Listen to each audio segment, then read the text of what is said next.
Welcome back. Now it is time to discuss the next contribution to partition function, and that is electronic. I have been repeatedly telling that in the order of energies you have the translational, rotational, vibrational, electron. And as we discussed in the previous lecture, the vibrational contribution expected at normal temperature is generally not different than 1. And therefore, it is also expected, because electronic energy levels are far separated, and therefore, we expect in this case also the value of electronic partition function not to be very much different than 1. However, in this case, the degeneracy of the ground state will play a role, whether the value will be 1 or equal to degeneracy of the ground state. So, therefore, let us get started in discussing the electronic partition function. The electronic contribution can be obtained directly by summation. We do not need any approximation. What is the reason? Because electronic energy separations from ground state are usually very large.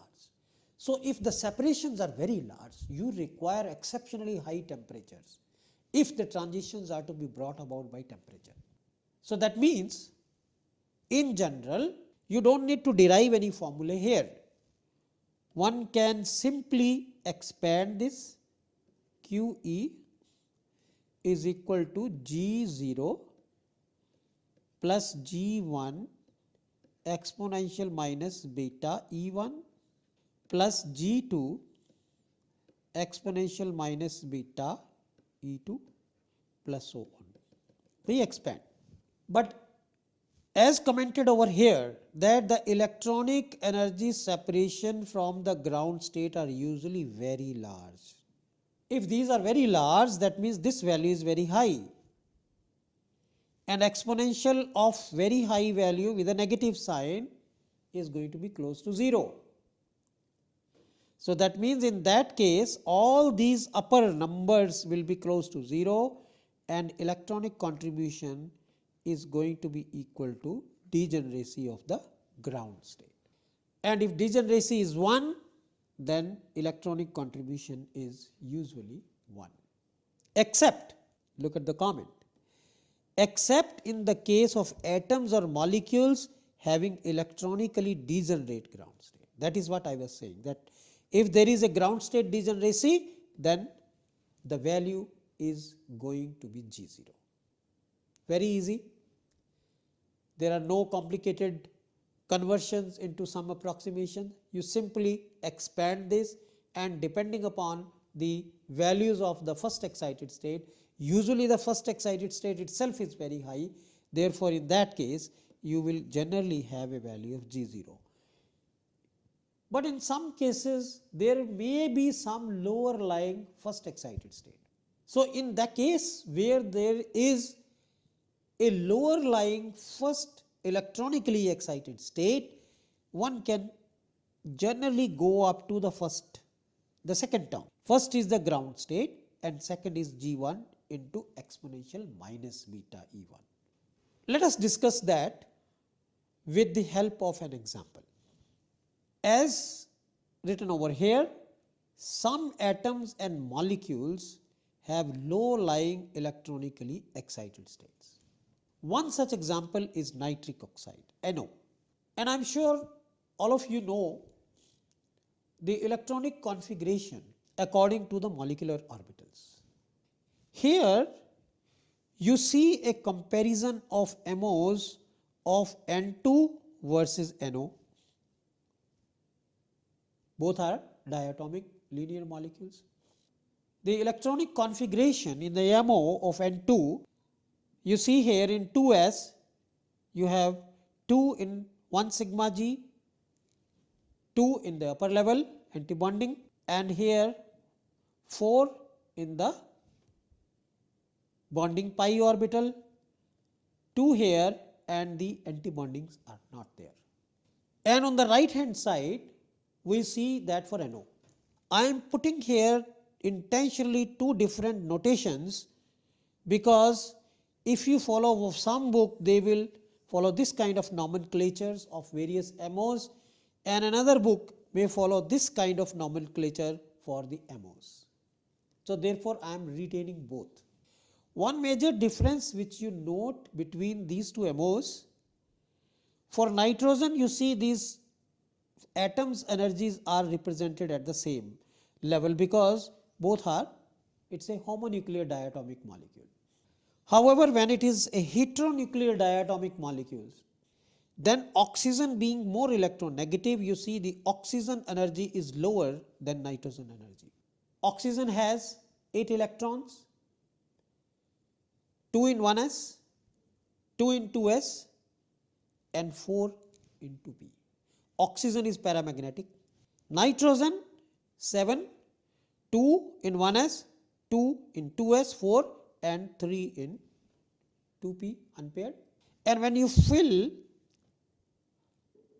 what you see is the difference between N2 and NO is there is no electron here and there is 1 electron in the pi star 2px orbital, in the pi orbital. So that is what the configuration is pi 1 NO. Okay, the idea was here to show how the electronic configuration differs for NO from N2, and eventually the configuration of NO is all these you keep on filling, and finally it is pi 1. And as I said that NO is a system which has low lying electronically excited state. Now see what happens. Now that pi 1 electron is there. So therefore what happens due to that? The orbital angular momentum may take two orientations. You can note over here with respect to molecular axis. One will correspond to clockwise circulation and the second will correspond to anti-clockwise circulation around the axis. So one is clockwise, the other is anti-clockwise. So therefore, that leads to, when you compare this, see you talk about orbital angular momentum.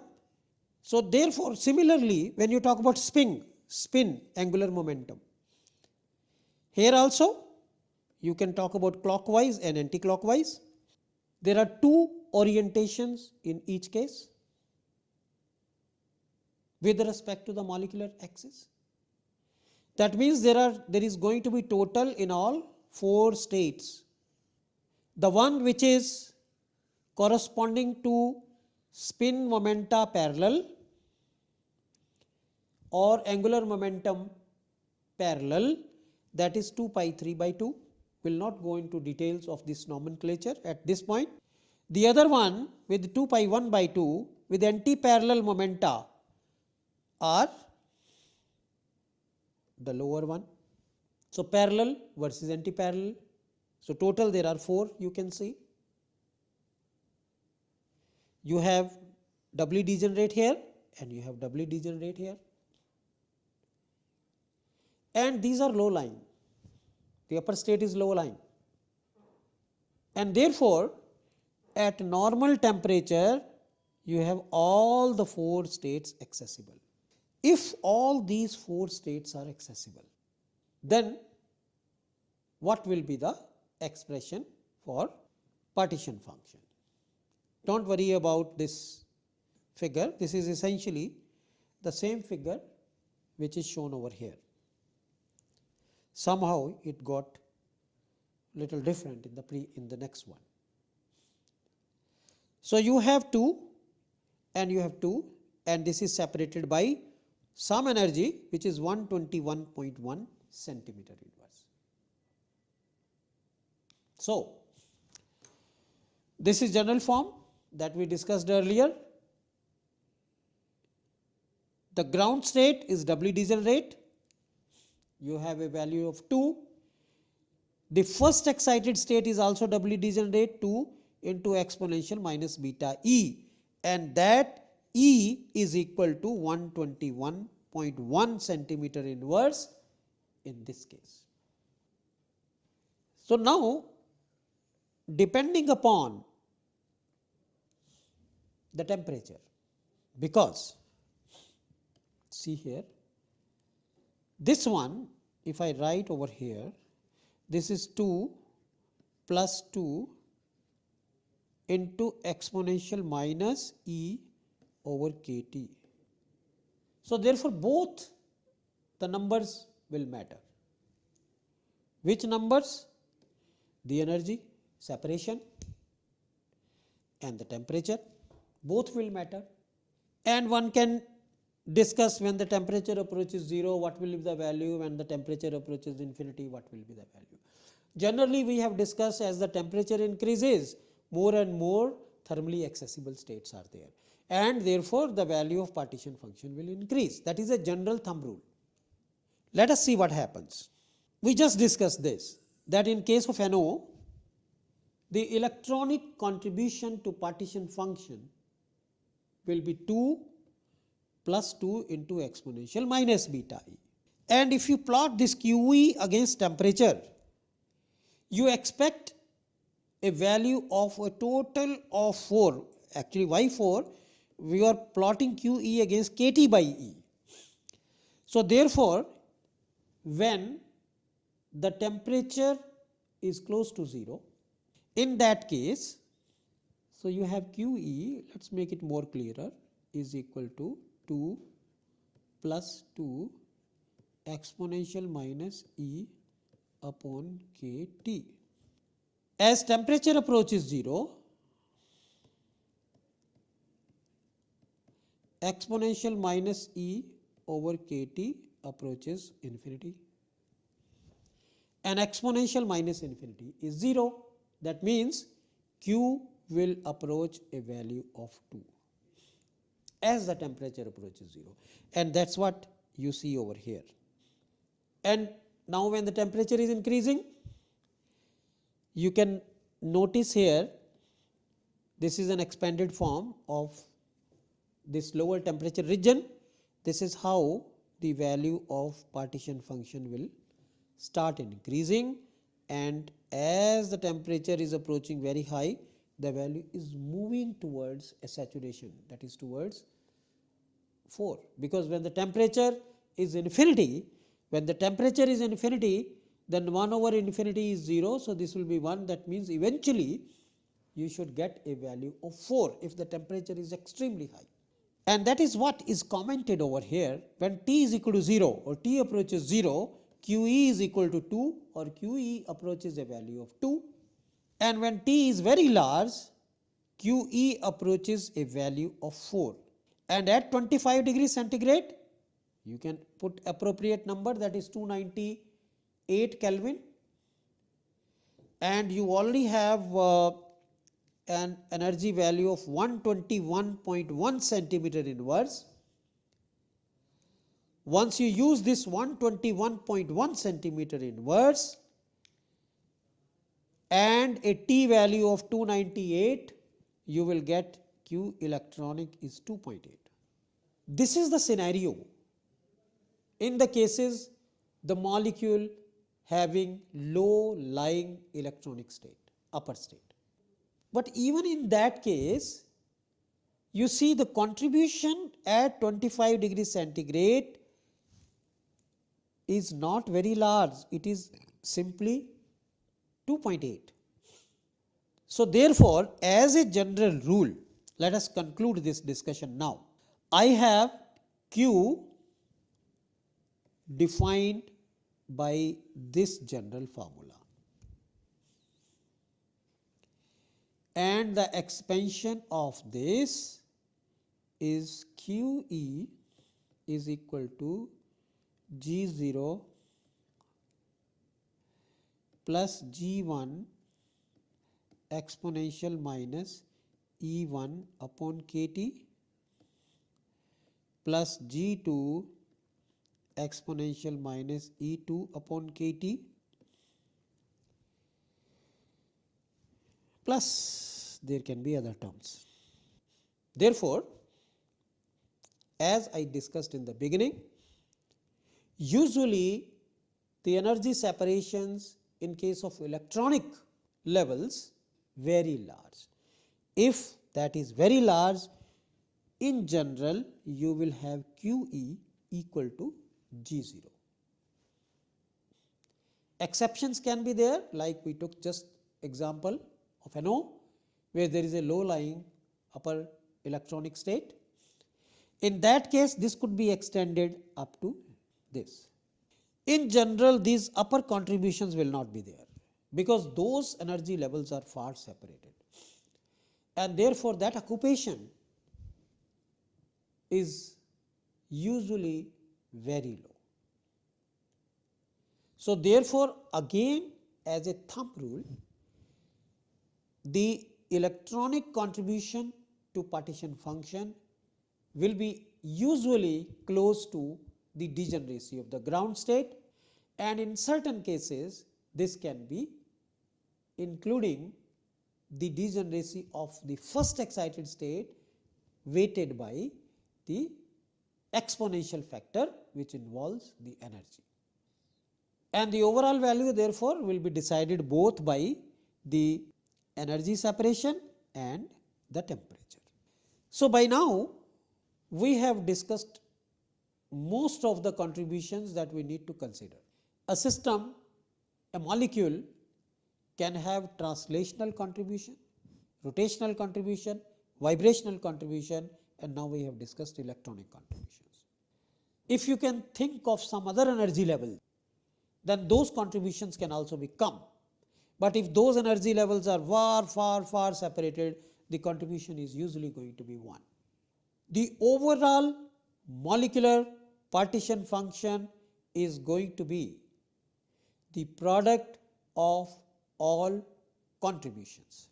That is, the overall partition function will be equal to translational partition function into rotational partition function into vibrational partition function into electronic partition function.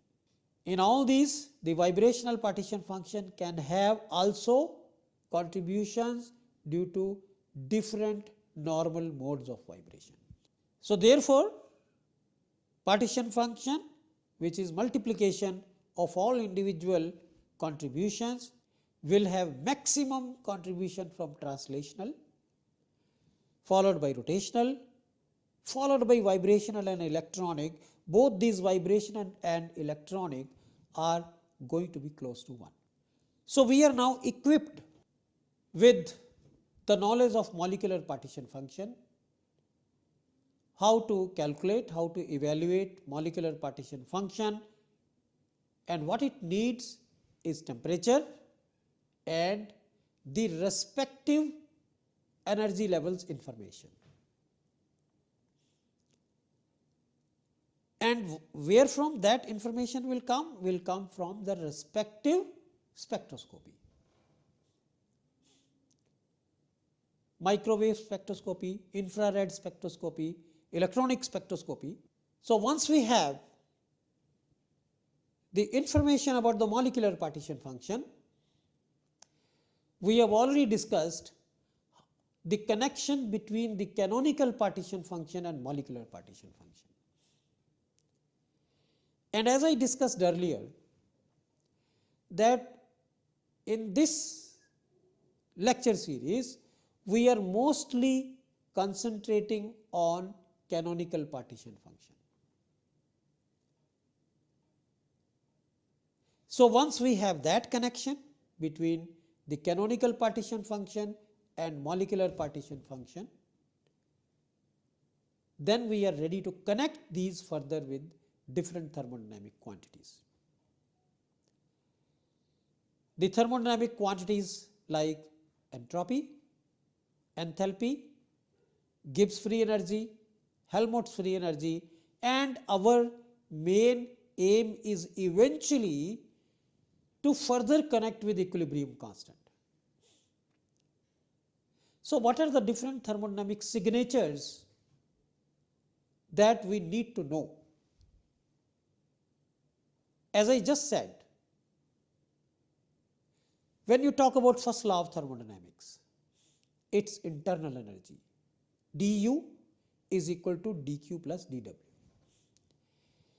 Internal energy can be connected with partition function, whether molecular partition function or canonical partition function. Second law, entropy, S is equal to k log W, and S also we have connected with molecular partition function or canonical partition function through U and other terms. Then the third law also deals with entropy. After that, the Helmholtz free energy, which is a maximum work function, that is also connected with the partition function. Gibbs free energy, the change in which is a measure of maximum non-pressure volume work, that can also be connected with partition function.